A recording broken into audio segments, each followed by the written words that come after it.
Identificar mentiras de preto é uma das minhas especialidades. É um dom. Por isso, aconselho que você não faça perder o nosso tempo e responda apenas com a verdade para que possamos terminar logo com isso. Nome, idade e nação. Sou Benedito, 50 anos, um pouco mais ou menos. Sou africano de Angola. Ocupação? Barbeiro sangrador. Nome e residência do seu senhor. Meu senhor é Deus. Sou preto forro há 10 anos e... Deixe de mentiras, preto. A primeira coisa que todo preto faz quando consegue a liberdade é calçar os pés. Eu não te vejo de sapatos. Eu sempre andei descalço. Nenhum sapato nunca me serviu. Pare de insistir na mentira e diga logo o nome do seu senhor. Ou por acaso és um preto fujão? Eis a minha carta.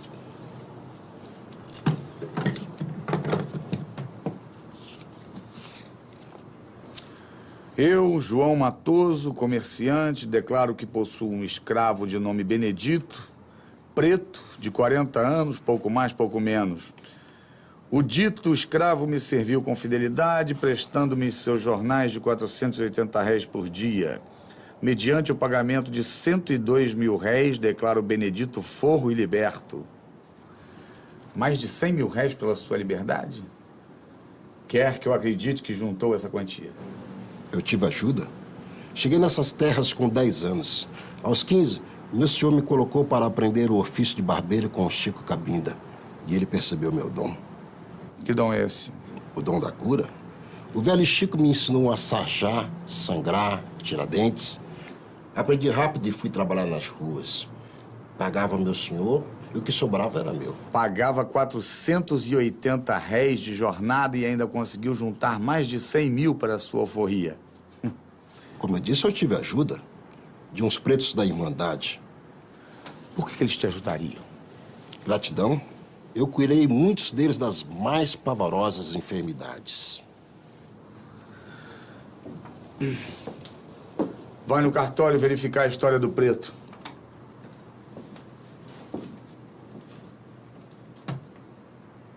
No período de 1808 a 1821, e mais se quiserem, até 1831, o Rio de Janeiro conheceu o maior número de chegada de escravos de sua história. Nunca chegou tanto negro no Rio de Janeiro como nesse período. E a cidade, para quem viesse de fora, tinha toda a aparência de uma grande cidade africana. Quer dizer, os negros dominavam as ruas. Ouvia-se nas ruas mais falar as línguas africanas do que o português. Todo mundo que aqui desembarcava sentia-se nas costas da África. E de uma África que, para nós, brancos, talvez fosse uma África, mas que para os africanos eram múltiplas Áfricas. Porque os africanos sabiam absolutamente se distinguir pelo tipo de penteado, pelas escarificações, pelas contas que portavam no pescoço, pela maneira de apregoar um produto. Então, aquilo que os estrangeiros eram incapazes de identificar, porque eles viam tudo como uma grande África, né? Os africanos, eles mesmos, através, volto a dizer, do uso do corpo como uma verdadeira tela para se identificar. Essas formas ornamentais eram uma verdadeira gramática. Ali você identificava uma viúva, você identificava uma moça em idade núbil, você identificava alguém que pertencia a uma determinada casa de santo.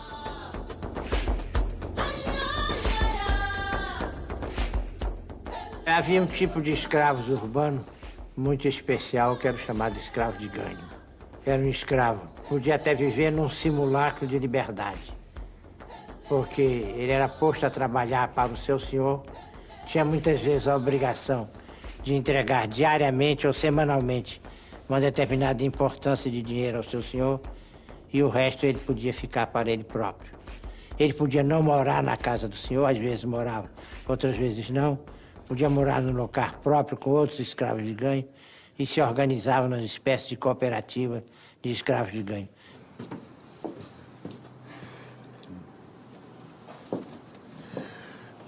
Parece que a sua carta está registrada em cartório, Benedito, e você de fato é forro, como diz. Mas não vai escapar da devassa. O seu compromisso com a verdade ainda continua. Sim, senhor. Você diz que é barbeiro sangrador, certo? Sim. Para exercer a função de barbeiro sangrador, você precisa da autorização da Fisicatura Mor? Sim, senhor. Eu prestei exames na Fisicatura. Tive que discorrer sobre as 42 veias que podem ser sangradas. 18 na cabeça, 12 nos braços e 12 nos pés. Tive que discorrer, por exemplo, que as veias atrás das orelhas são sangradas para curar catarros antigos e chagas na cabeça. O sangramento embaixo da língua é para dores de garganta. Não foi fácil, senhor, mas fui aceito. E quanto às ervas e plantas que encontramos em sua loja? São para fazer as minhas mesinhas? Barbeiros sangradores só podem fazer sangrias e deitar bichas, Benedito. Não podem receitar remédios. Senhor, eu não sou apenas um sangrador. Eu também sou um curandeiro autorizado. Eu posso aplicar em meus pacientes tisanas, ungüentos, cataplasmas. O senhor pode verificar na Fisicatura.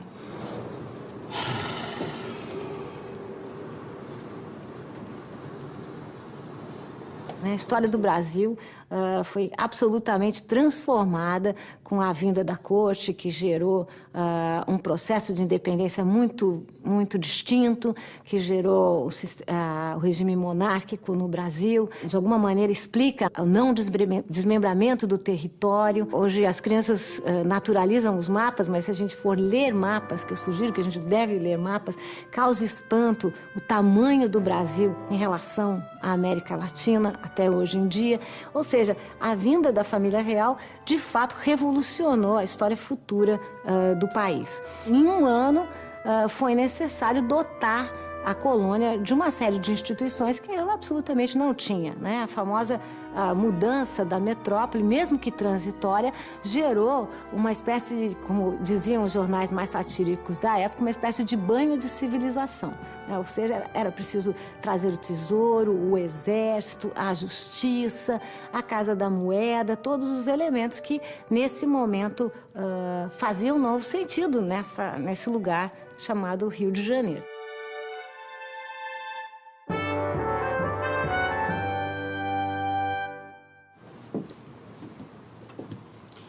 Senhor, a autorização é verdadeira. Parece que o preto é sangrador competente. Ele foi muito elogiado na Fisicatura Mor. Eu não sei mais o que perguntar. O preto parece que não tem nada para esconder. O autor da denúncia ainda não chegou? Não, senhor.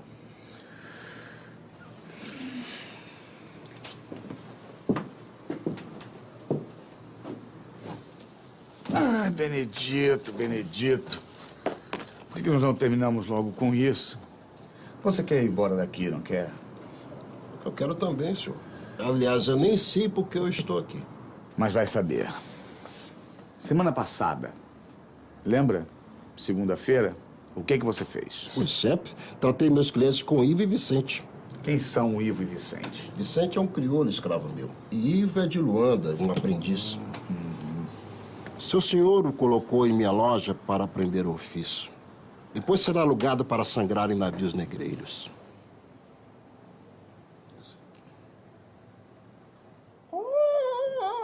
Calma. Calma, segura. Calma, calma, calma. Ah, esse aqui. Esse aqui.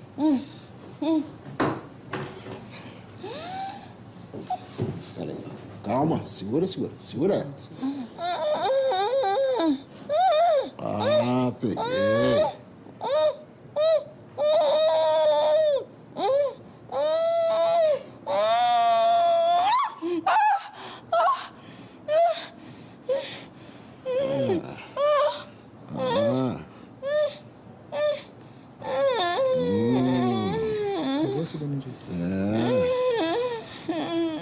A segunda-feira começou como tantas outras.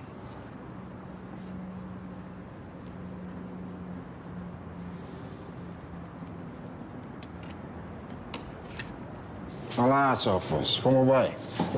Nada bem, seu Benedito. O problema é minha dor nas costas. Também foram anos carregando brancos e suas liteiras. Ah, agora você tem os seus escravos para fazer o serviço pesado. Graças a Deus. Mas não se preocupe. Vou colocar umas ventosas aqui e você vai se sentir bem. Com a vinda da família real para cá, vários órgãos burocráticos administrativos foram transferidos para o Rio de Janeiro, alguns foram recriados, que é o caso da Fisicatura-Mor. Né? E a Fisicatura-Mor era o órgão responsável por normatizar, regulamentar e fiscalizar tudo que tivesse a ver com saúde pública, inclusive o exercício das artes de curar. O médico era aquele que estava no topo dessa hierarquia, era aquele que tinha mais prerrogativas, né? E o curandeiro era aquele que tinha, junto com o sangrador, a parteira, eram os menos prestigiados dentro dessa hierarquia oficial, né? Desse ponto de vista oficial das artes de curar. Primeiro, você passa a pedra no local afetado. A faca. Depois, você faz um pequeno corte. Chifre. Aí depois você vem com esse chifre aqui, ó.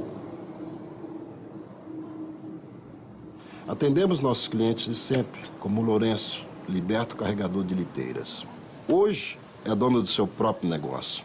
Aluga escravos para carregar em cadeirinhas e liteiras. Está ganhando muito dinheiro. Tá vendo? É fácil. Atendemos também o Afonso, um preto da Guiné que acabou de chegar a estas terras e não se conforma com a nova vida. A todo momento tenta fugir. O resultado é que sofre nas mãos do seu senhor. As chibatadas e os castigos são diários. Agora, o pobre decidiu que fugirá para um quilombo, lá para os lados da lagoa. Foi nessa hora que a Maria apareceu. Muito aflita, a mucama me pediu para ir olhar o seu patrão João Alencar, um português da corte do rei que havia sentido fortes dores no corpo há algumas semanas. Há 2 dias o português já nem levantava da cama ou abria os olhos e nenhum médico conseguia curá-lo. No caso dos sangradores, é uma atividade, né, uma prática super importante na época, né? E era prescrita pelos médicos, pelos cirurgiões, mas quem executava, em geral, essa atividade era escravos e os forros, né? E a maior parte desses escravos e forros eram africanos ou descendentes de africanos. Agora, também é interessante não só pensar esse ofício como um ofício que era relegado aos escravos e aos forros. É interessante pensar também esse ofício como uma escolha dos escravos e dos forros por um ofício que pudesse fazer com que eles melhorassem de vida. A gente observa casos de escravos que aprenderam a arte de sangria porque os seus proprietários encaminharam para que eles aprendessem, né? E eles começaram a atuar como escravos de ganho, né? Indo para a rua, para as praças, ganhando um dinheiro, né? Acumulando pecúlio. E ao longo de determinado tempo, né? Depois de alguns anos, ele conseguia comprar a sua liberdade.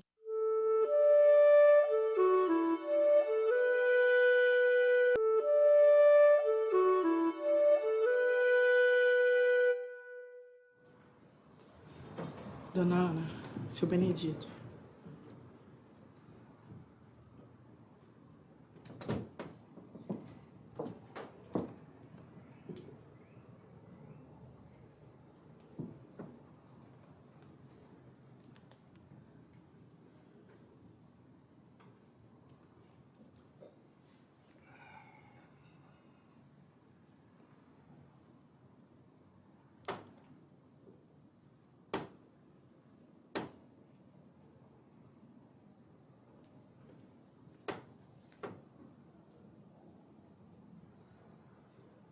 Dona Ana, terei que fazer uma sangria, desviando o fluxo sanguíneo para o lado oposto, evitando assim o derrame na parte afetada.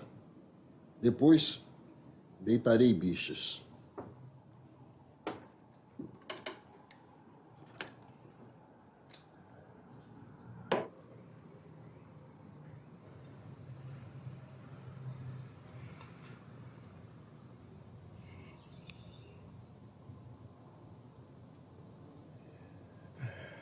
O corte não pode ser profundo para não atingir a artéria ou nervo.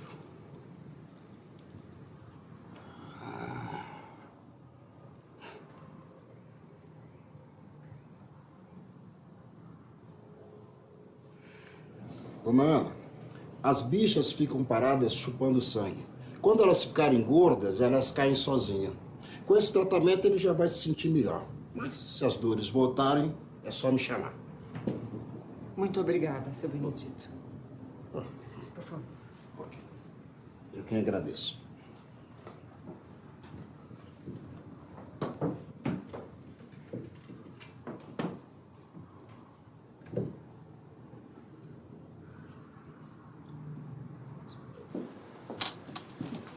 Senhor, o homem chegou.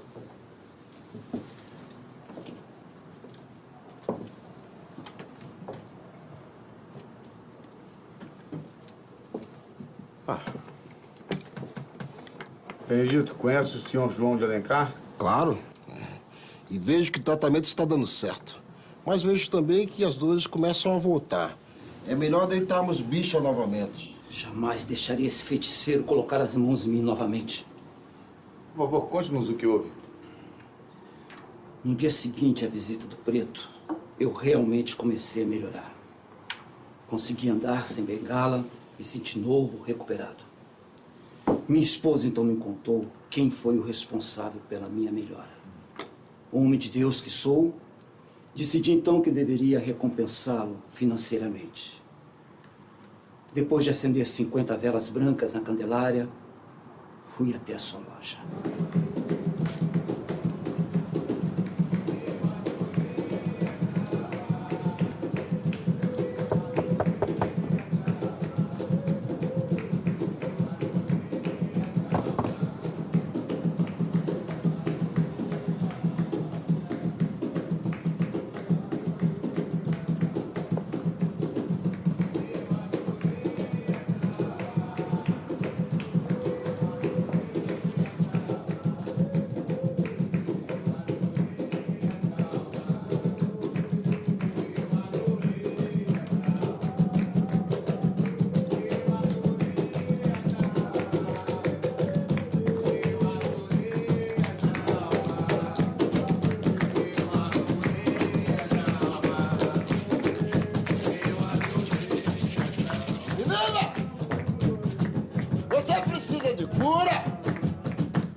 Quem vai curar sou eu. Vai!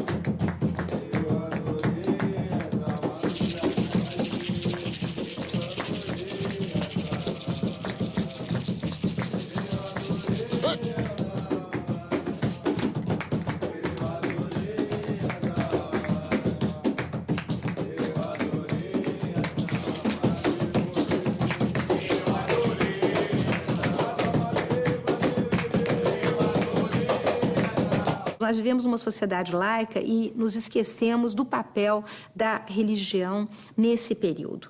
É sempre bom lembrar que, durante muitos séculos, as horas do dia não eram marcadas pelo relógio, mas sim pelo sino da igreja que tocava. A cidade acordava ao som não só de um disparo de um canhão que era, enfim, detonado aqui na Ilha das Cobras, mas também o bimbalhar dos sinos. Os próprios serviços que eram prestados na cidade, por exemplo, as negras que ofereciam pão de ló ou os negros que ofereciam água, dependiam de um toque do sino que vinha da igreja. As pessoas não bocejavam jamais sem fazer o sinal da cruz, porque temiam que o demônio entrasse pela boca delas.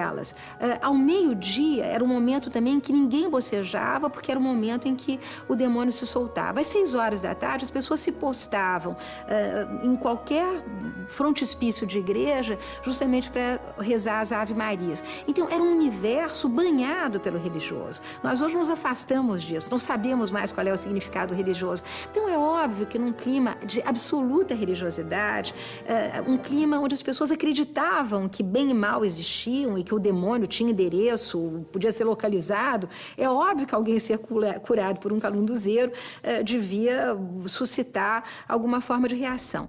O que se descreve quando se fala em Calundu são práticas mágicas, cultos, que você tem presença de dança, de música, batuque, tambores, atabaques.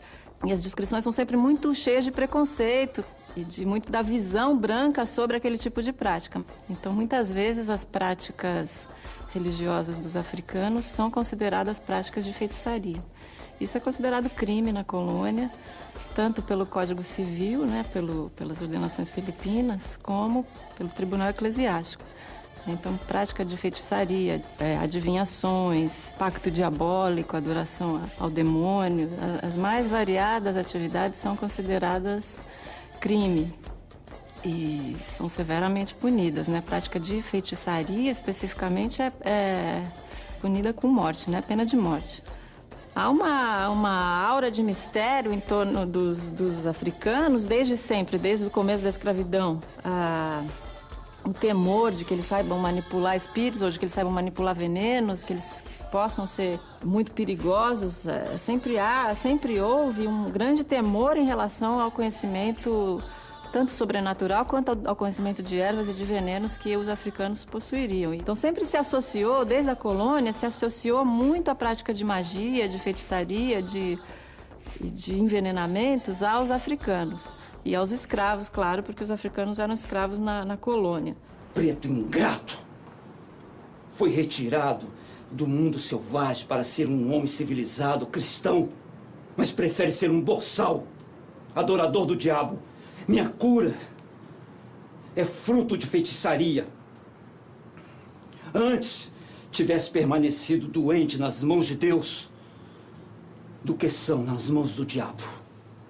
Eu não sou feiticeiro. Algumas doenças são causadas por espíritos malévolos e para curá-las, eu conto com o meu conhecimento e com a ajuda de Deus, jamais do diabo. Eu vi com os meus próprios olhos você em transe com o diabo. Eu sofro dessa doença, é o calundu. É uma doença. Quando eu vejo alguém com esse feitiço, seja branco ou seja preto, eu perco meu juízo. Ventos da adivinhação soprem em meus ouvidos quais mezinhas devo fazer. Pode ser uma beberagem de ervas ou de vinho ou papas de farinha. Eu só recobro meu juízo quando curo as pessoas dessa mandinga. Você considera isso uma doença? Doença? Isso é feitiçaria. É a doença do calundu. A primeira vez foi durante uma missa, anos atrás. Eu caí como se fosse morto. E atravessei para um outro lado do rio. Quando eu cheguei lá, eu vi um senhor. E ele me perguntou para onde eu queria ir. Eu disse que queria atravessar para outra margem. Então, ele secou o rio e eu atravessei.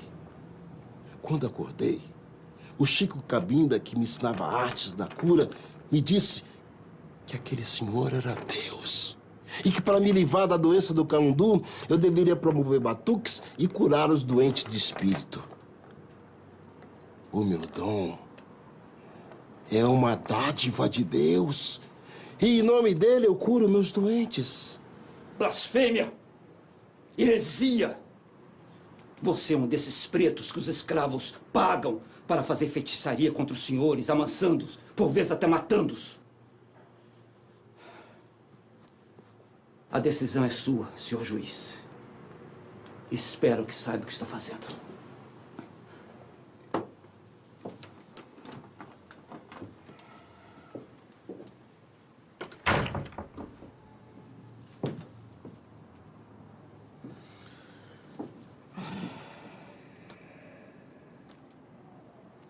Vamos, Benedito.